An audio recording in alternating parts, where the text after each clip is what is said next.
And today I've got some of our crew with us, some of our staff members, and I'd like to introduce them to you. And what we're going to be doing today then is talking about this whole COVID-19 thing, what the shakeout has been to date. And I want to be able to speak with our staff about that. So first of all, I'd like to introduce Ernie Yarborough. Hey, Ernie, how you doing? Doing well. Thanks, Don. Thanks for having us for the group I think I was here a couple of weeks ago. Is this the same group that I did the goalkeeping with?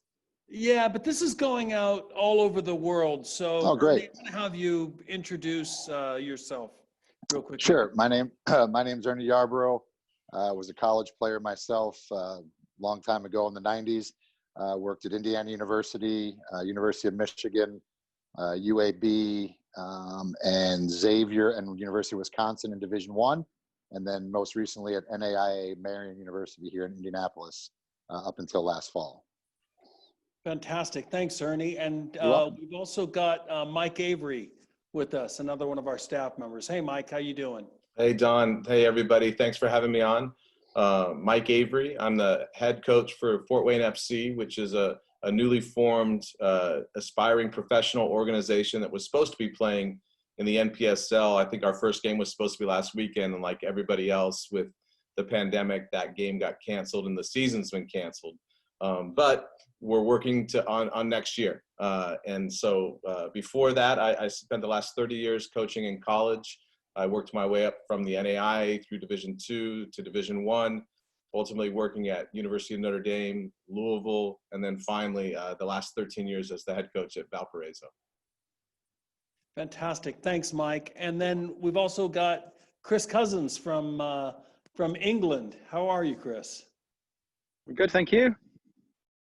Fantastic. Would you introduce yourself to everybody for us, Chris? Yeah, sure. Thanks for having me on. So I'm Chris Cousins. I'm the founder of Sports Recruiting USA.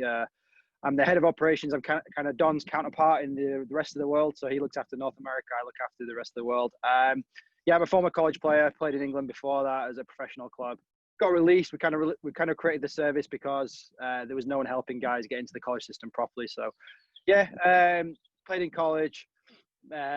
Didn't do as well as I should have done on certain things, but that's a story for another day. And obviously played in the States a little bit afterwards and came back to England. And rest is history. Now I'm in the working world and we help lots of players. So thanks for having me on.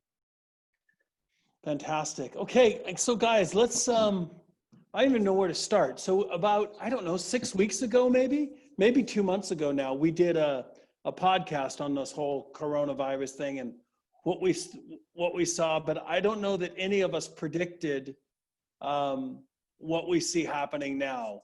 What do you guys think? Ernie, Mike, Chris?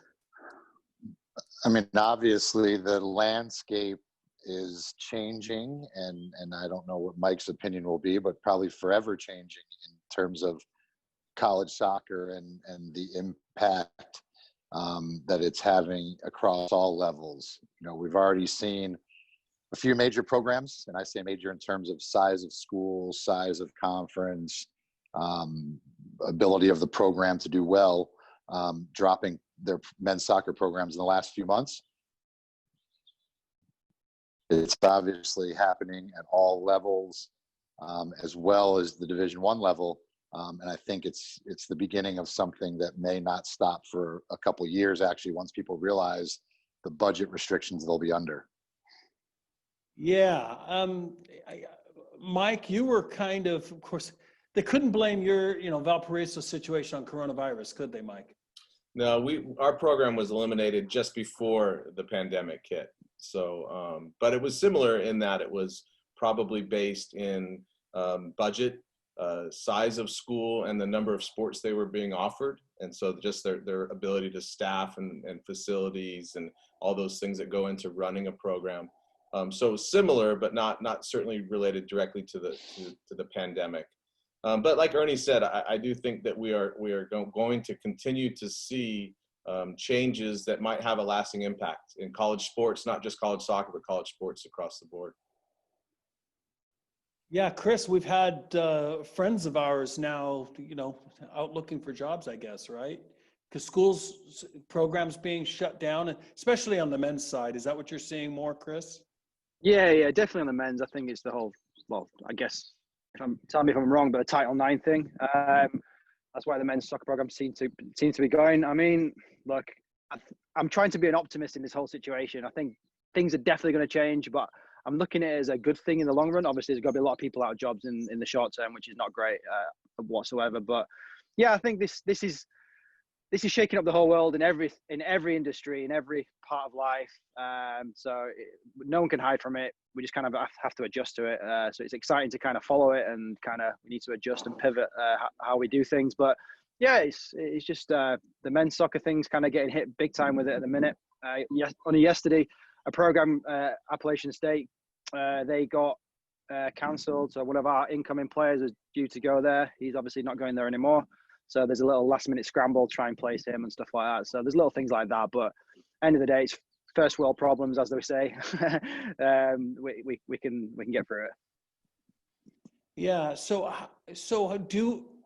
what do we know about internationals, Chris? You're probably the best one to ask this question too, about international players getting their visas, their paperwork, all of that coming into the country. What do we know about that?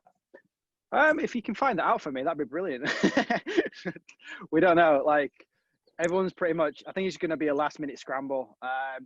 Who knows if people are going to be on campus in August? Everyone's getting different answers. Every school's kind of saying different things. So yeah, we're just taking each day as it comes. But to answer your question, no idea right now.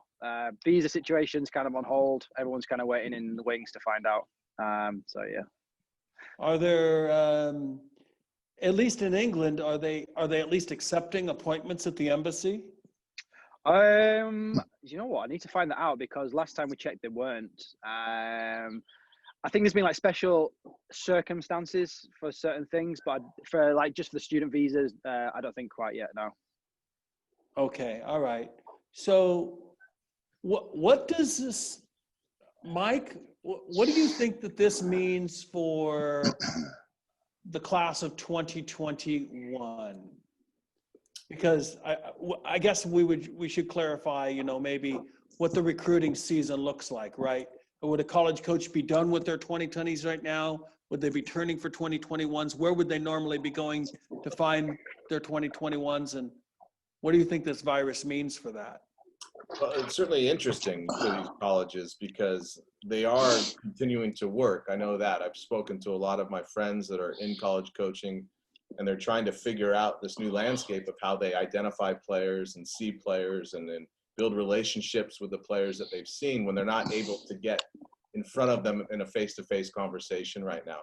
I think it was just announced yesterday that the NCAA extended the dead period in recruiting for all sports for Division I through the end of July 31st.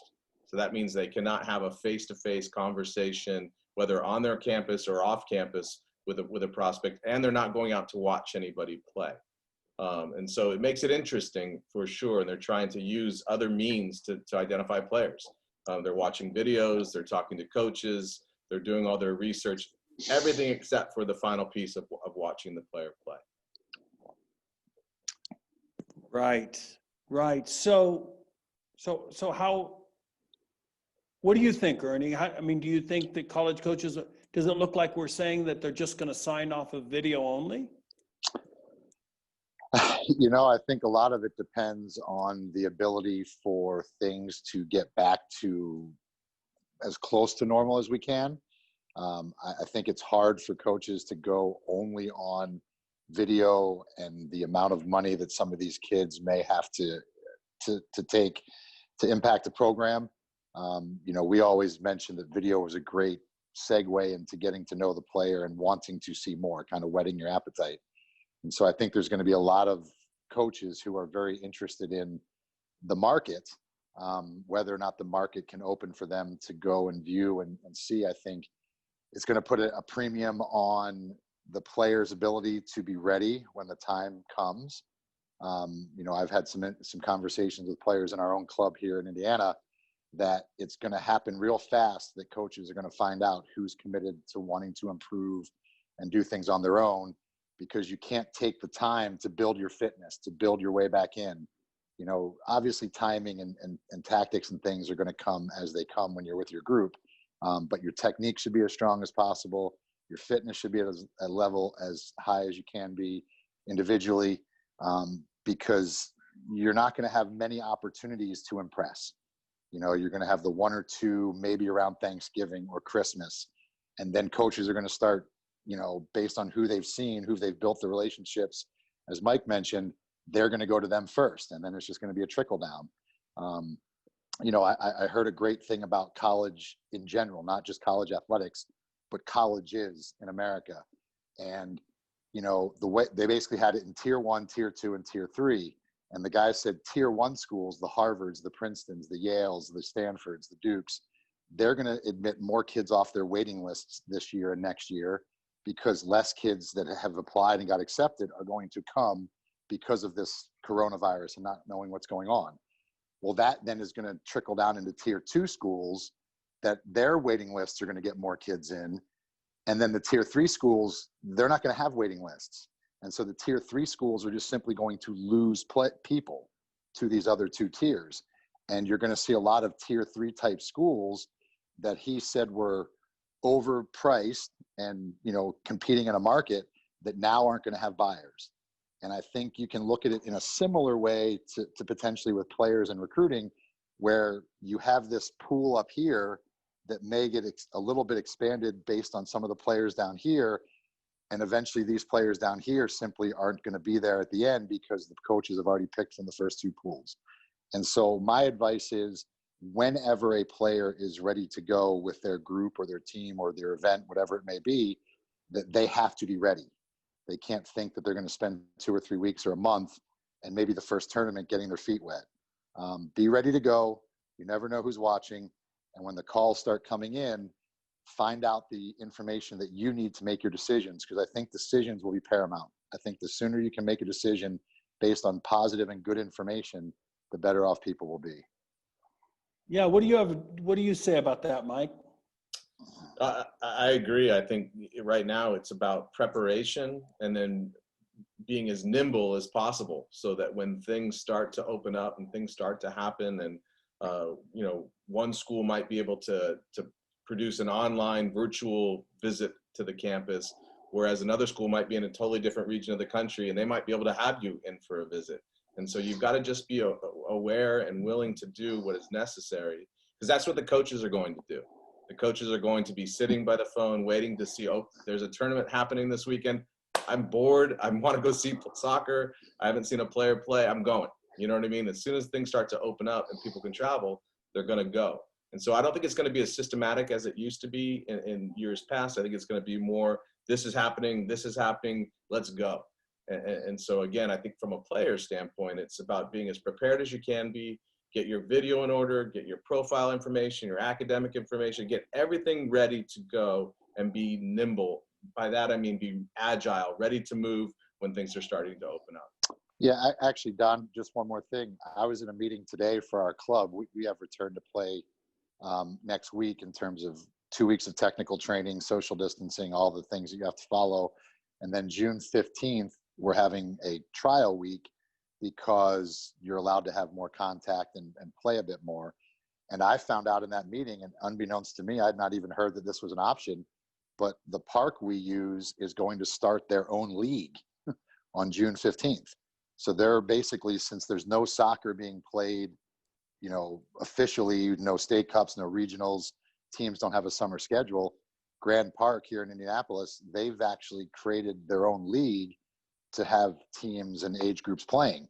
And so something like that, as Mike just said, you know, one of our coaches is a college coach. He kind of shook his head like, oh yeah, he's like, I'll start coming out to watch the older groups. And that's a prime example. I mean, 2 weeks from now, there's going to be live soccer 15 minutes from my house, which I didn't know about 4 hours ago.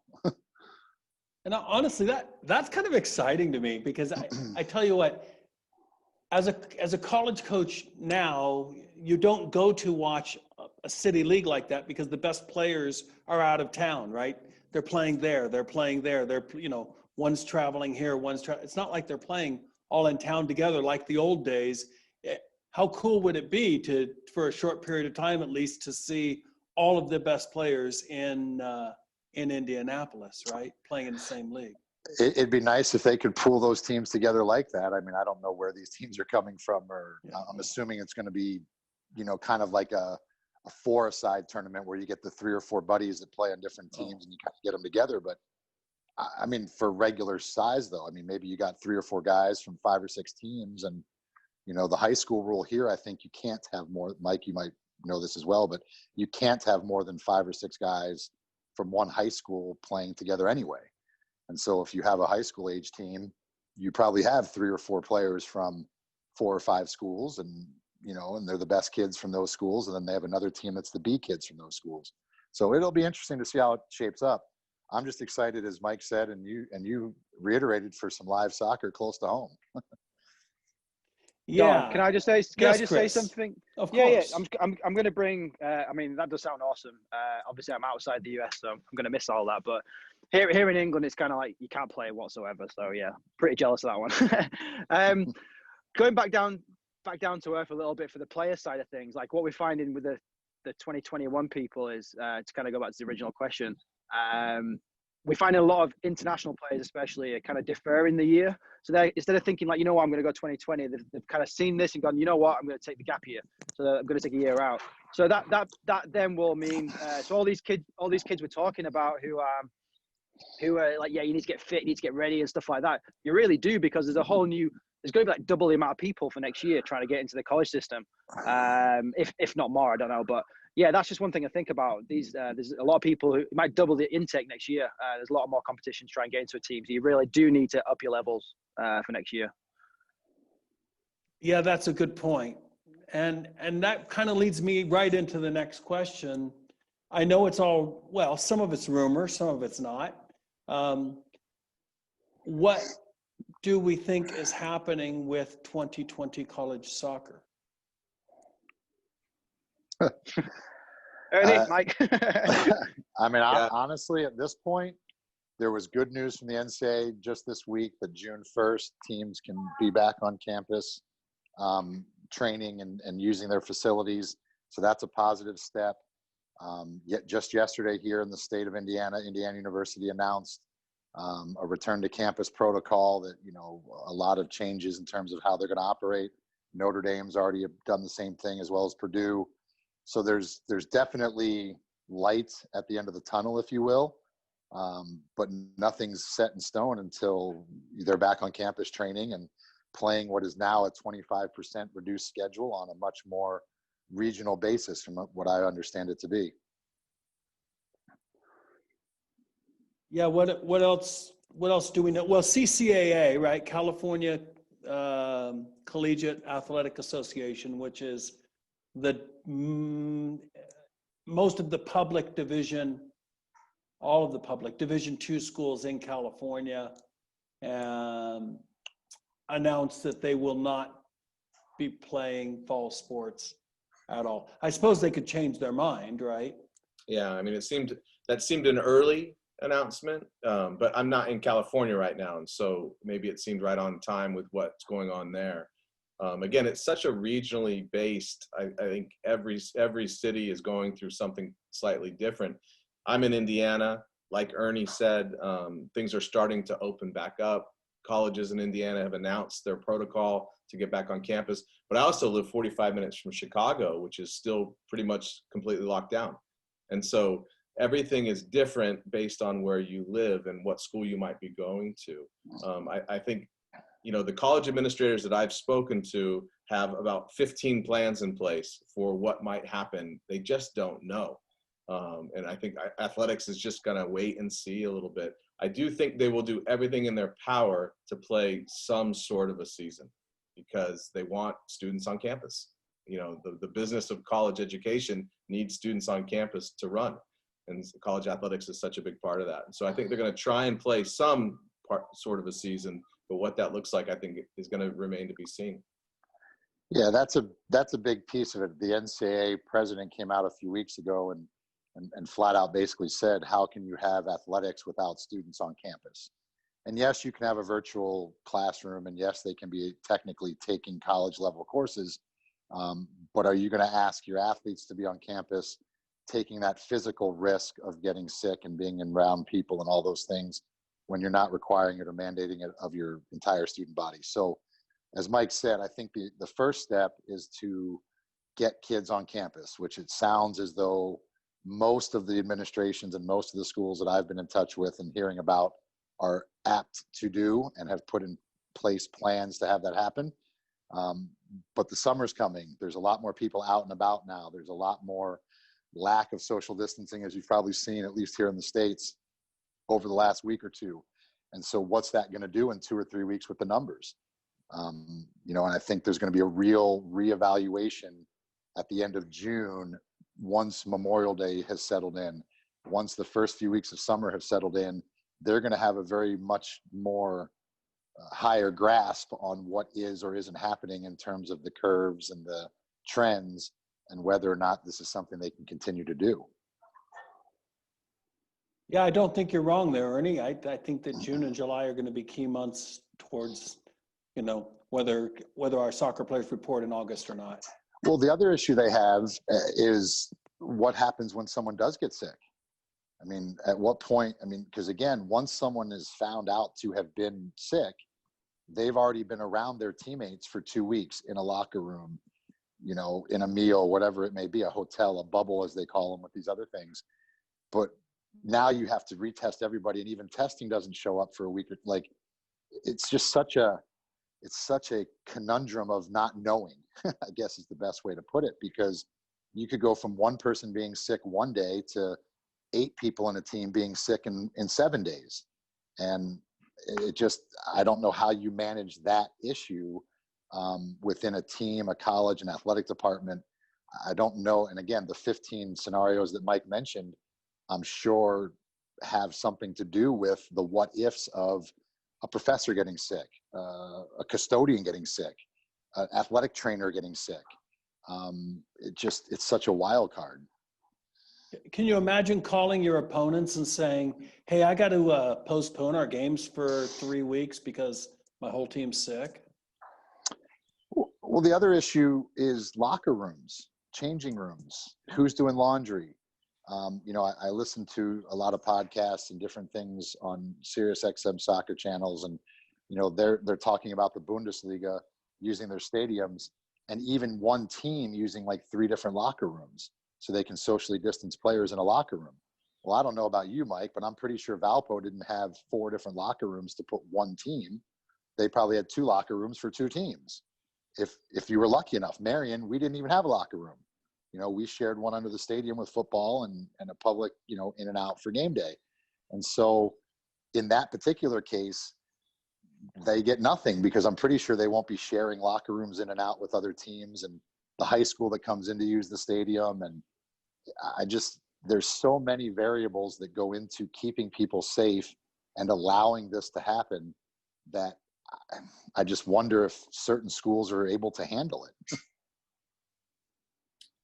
Yeah, even little things, again, that Ernie's talking about, but just imagine a bus ride and you've got a social distance a team on a bus.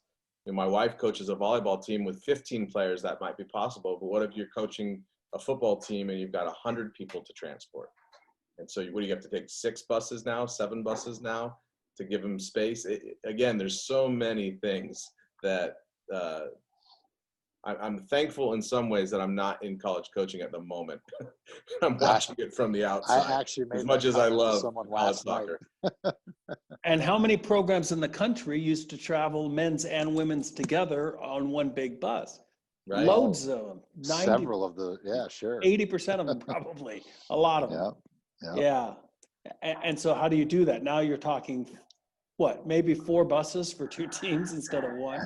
Yeah, I'm pretty sure the bus company's not giving you a discount. No. And then they say vans. Well, we'll take vans. Okay, you're going to pack people even closer. I mean, vans don't solve the issue.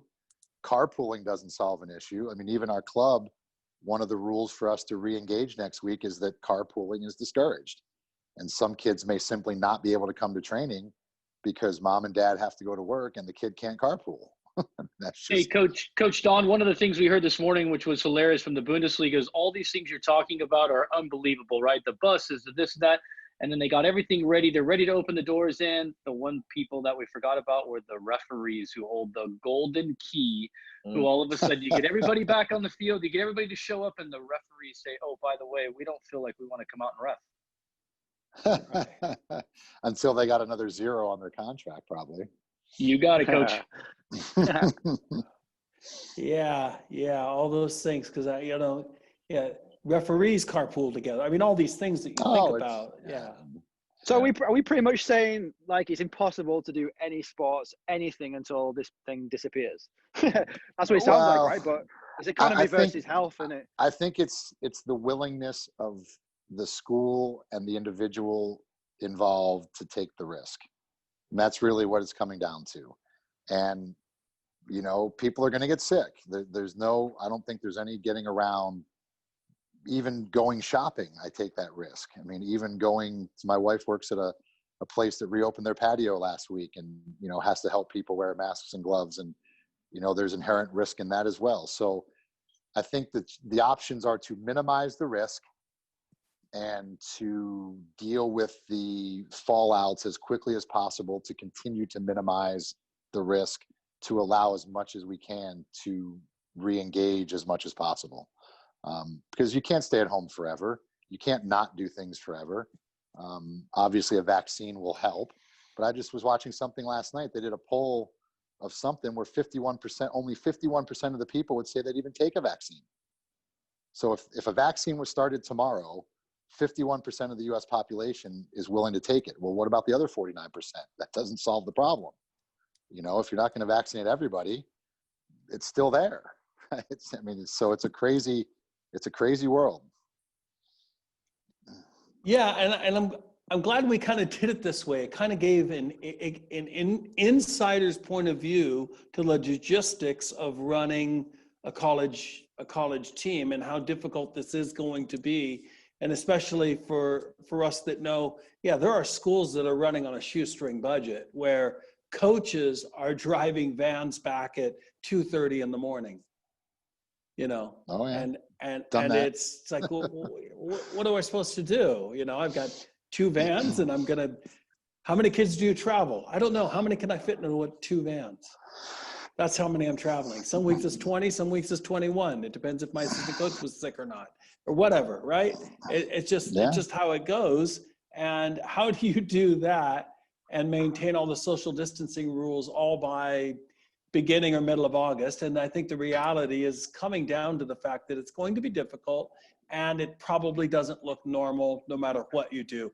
I know David Kelly, our friend at Central Connecticut, was saying that the discussion is that they'll have UConn and Central Connecticut and Yale and whatever just all play together in a Connecticut regionalized and all I was thinking to myself is just a glorified spring schedule.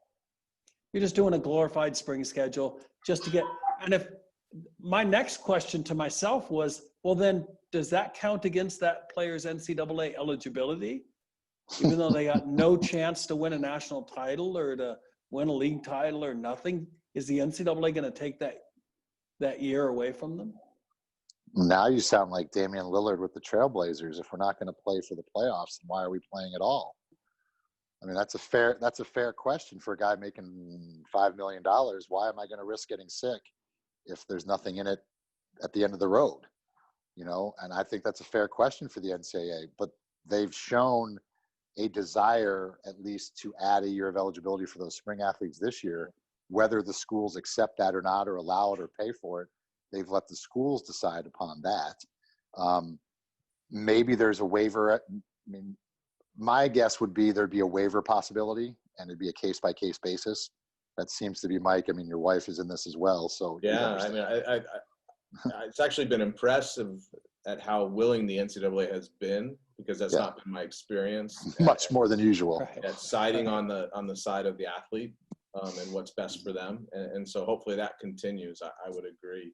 And look, I think we get caught in all of this. What could happen? This might happen. This might happen, and it sounds very negative. And I think we also have to keep in mind that there's opportunity out here as well. all of these things are challenges for sure, but for our listeners and the people trying to get into college, they also provide some great opportunities for people because things aren't normal right now. And so those that are willing to do the extra little bit of work and the extra contact and be really organized in how they approach this thing, they might end up in a situation they wouldn't have in normal circumstances. And so again, these are opportunities as well. And I think bottom line is we all realize how much we miss it and we want it to come back. And that's a good thing as well. I definitely echo the missing it and wanting it to come back piece. And I'll add a little bit to the opportunity piece that Mike just mentioned. You know, I was having a conversation with my wife last night, and we were talking about App State dropping men's soccer and how much of a bummer it is, and all these programs are dropping, and how spaces are becoming more and more limited for men's soccer athletes, and how that may be rough for a situation like we're in. And she said, no, she said the exact opposite. You know, having someone like yourselves who are well connected and have a grasp of the landscape are more valuable now, because you're able to help kids find where those opportunities are, talk to the coaches, take advantage of those opportunities that are out there, because they're becoming more and more limited. Having someone who has more reach to those opportunities is going to become more valuable. And so I think there's opportunity in all sides of what we're talking about. I think that's a positive spin on that. I like that. Hey, I was wondering if there are anybody out there got any questions? Anybody of the There's a coming couple in from the chat. We also need these. I'm just reading what's in the chat room here. or somebody Coach can? Don, If, Coach yeah, Don, go sorry ahead. to interrupt. We do have a lot of kids in school today, so we had one login. So I'm taking questions from them as they are nicely listening in one eye on a Zoom screen and another one on the other. So I did type some questions in to the box down below. I have a question. Go ahead. I was going to Stanford's soccer camp before it got canceled because of the pandemic. Do you guys think college soccer camps are a way to be identified? Yeah, I think they are certainly a good way to be identified, but I think this summer they're not going to happen. Stanford or probably really anywhere else. And so, I think they'll come back again eventually, but I think for this summer, I think we're going to have to look for other ways to be seen. Yeah, I would second that. I think it's very good. How old are you, Drevin? I'm 12. Okay, so in your particular case, what I would suggest is as you become, a little bit older, a year or two older, that you go to camps that have a lot of college coaches there, a majority of college coaches and not maybe one or two specific. And then the older you get in high school, you start to kind of minimize the ones you go to based on which particular schools or regions you're most interested in. But yes, I think along with what Mike said, there's always going to be opportunity to be seen and evaluated at college camps, although this summer could be a little more difficult. I think in particular, what you're asking is very true. Yes. And more so because you get to find out about those coaches in those schools as well. You get to be on campus, you get to hopefully be around their players who are interacting with you by either being coaches or players in the camp. And then you get to see the coaches. You get to see how they interact with their players. You get to see how they might run a session. Do you like their soccer abilities and tactics and the way they talk about the game? Or, is it something that you just don't fancy as much? Thank you. You're welcome. Very cool. Any of the other listeners, players, parents have any questions? One of the major ones that we've gotten, Mr. Williams, is obviously SRUSA is a navigation process for student athletes, and we have a lot of student athletes trying to navigate their process. And one thing I've heard during this conversation is everybody needs to be adaptive to how things are going to move and change and things along those lines. So based on the July 31st date, August 1 potentially being the earliest contact date as far as college coaches could get out, is SRUSA potentially looking at doing something, or were they going to be on site at other opportunities as they're opening up? Because we're seeing on the West Coast slowly but surely some tournaments being shown that they might be happening, some other opportunities from WAGs and different places around the United States, and we're trying to navigate our students. This has come from 2 female athletes that are 04s and 05s, just trying to navigate their waters for college recruiting process. Well, certainly we did. We were in the beginning stages of actually planning our own events, and then this whole virus thing hit, and now we're waiting for things to clear up. We are planning on having staff at the Surf Cup. If that happens, then we will be out there. And that will begin to happen across the country as different tournaments begin to announce. Then some of our 72 staff members will start to show up at the events. Our staff is excited to get out there and discover the next, college star too.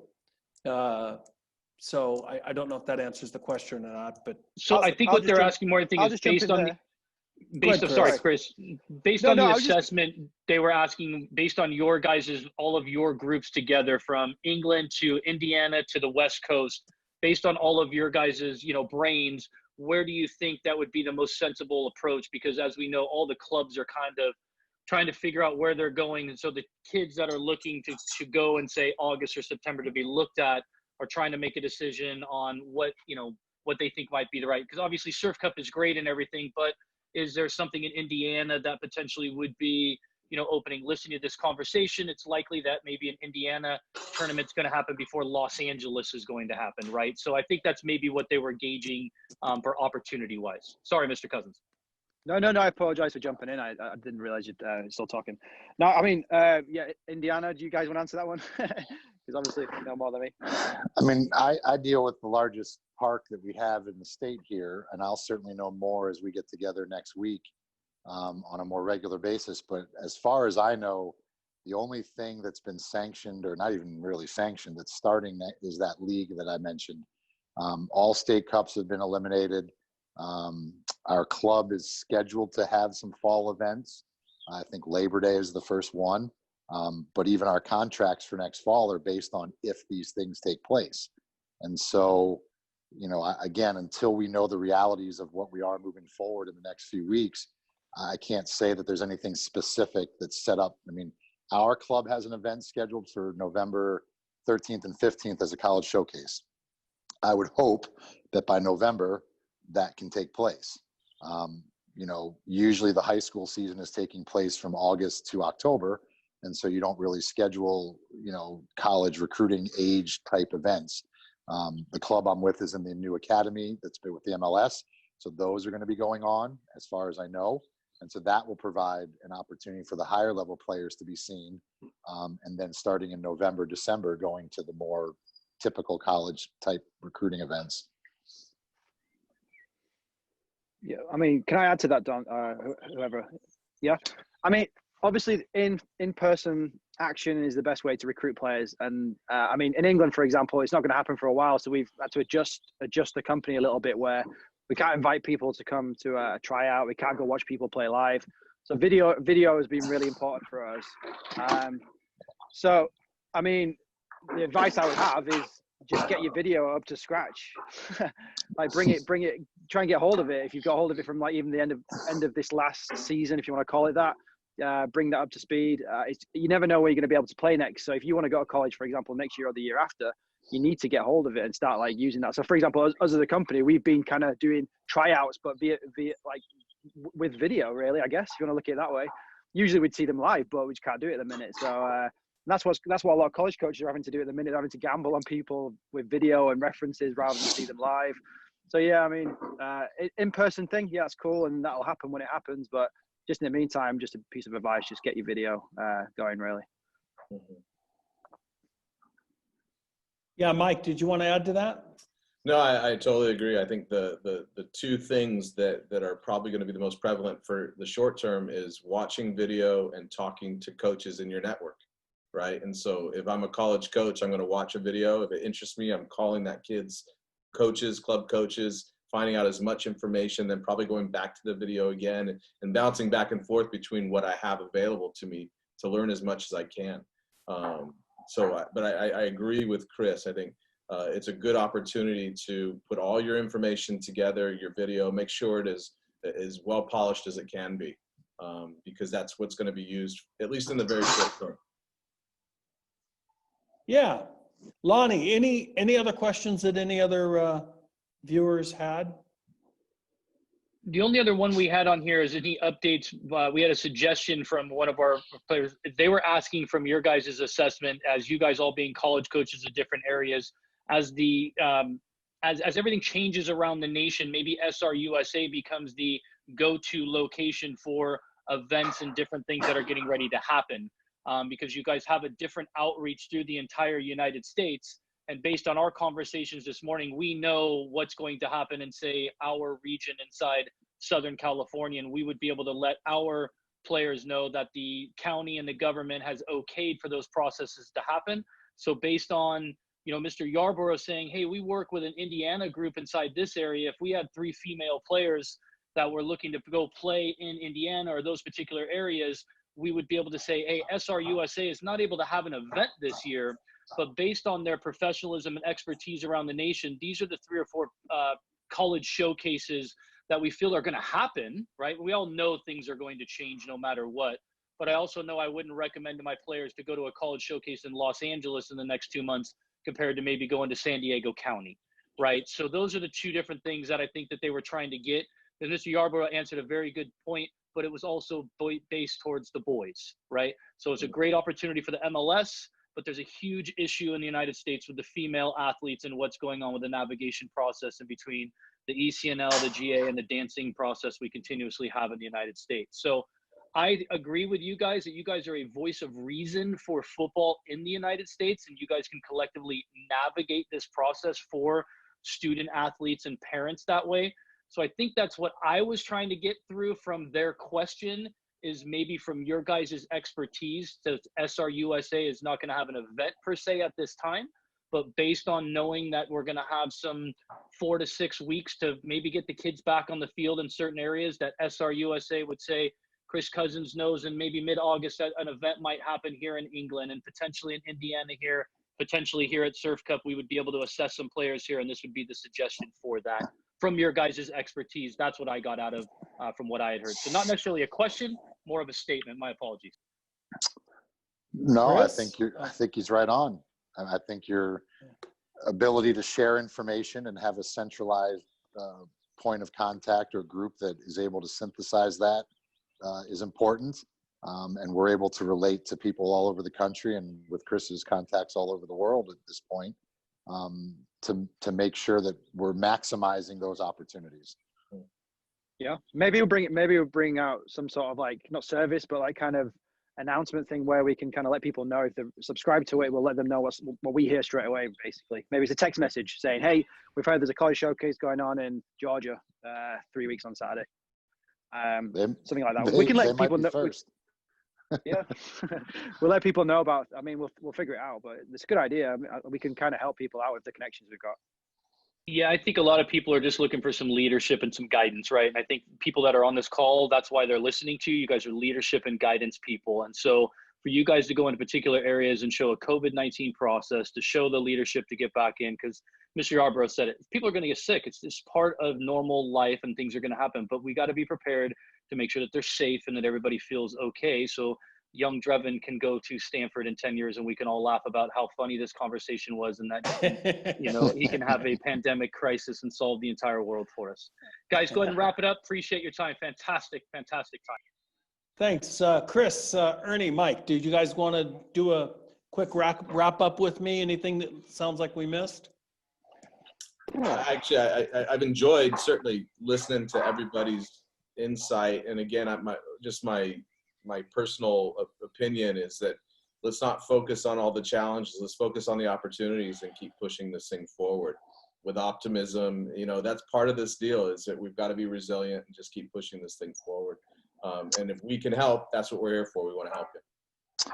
Yeah, I would agree wholeheartedly. I think we got to find opportunity wherever we can. I talk to the goalkeepers in our club right now about opportunities to be leaders, to be great teammates. Contact your teammates, talk to them. This is a great opportunity to find out as much about other people as people, more so maybe than players and things. So take advantage of the opportunity. Be ready for the next one that comes, as Mike said, being nimble, be quick, and be ready to go, because I think the doors are starting to open, whether it's right in your neighborhood or not, here in the next month or 6 weeks, I think you're going to be back on the field before you know it. Be ready to go, and however we can help, happy to do so. And Don, if I could, just one more thing, if you don't mind. Yes, I Mike. think they all have this. All these players have the opportunity to be slowed down a little bit right now, and I say it's an opportunity. So how about this as an exercise? How about they just sit down one night and think about all of the best teammates they've ever played with? Who's your best teammate? And come up with the qualities of the best teammate you've ever played with, and write those down. And then as you're planning to become the player that you want to become, that's who you're trying to be. And these are things that you never have time to do, but it's a great exercise. You can do it right now. What's the best teammate you've ever played with? That's the qualities. And why? Yeah. Why? Thank you, Mike. Yeah, good idea. Chris, I love your pastoral view there. So we'll let you say good night from Leeds, England, or close to Leeds, outside of Leeds. Well, yeah, no. The only thing I was just going to finish on is, like, soccer is not disappearing. There's going to be some people sat there in the basements, just kind of like feeling sorry for themselves. But there's people listening to this right now who are obviously being proactive and optimistic. So, like you say, just get ready for it. I think it's, like I say, it's a good time to kind of slow down. Do what Mike said there is a brilliant activity to do. Even look back at your old videos, kind of assess your kind of game. Like, for example, I was speaking to a player yesterday who's not really watched any of his games this past year. So I said to him, watch 5 games, just kind of assess yourself, look yourself properly. And he'd go, yeah, I've got time to do it. So I was like, there we go. So yeah, just take advantage of the time we've got, but obviously stay ahead of the game. And I think, like I say, soccer and education is recession proof, as I always say, Don. It's not going away.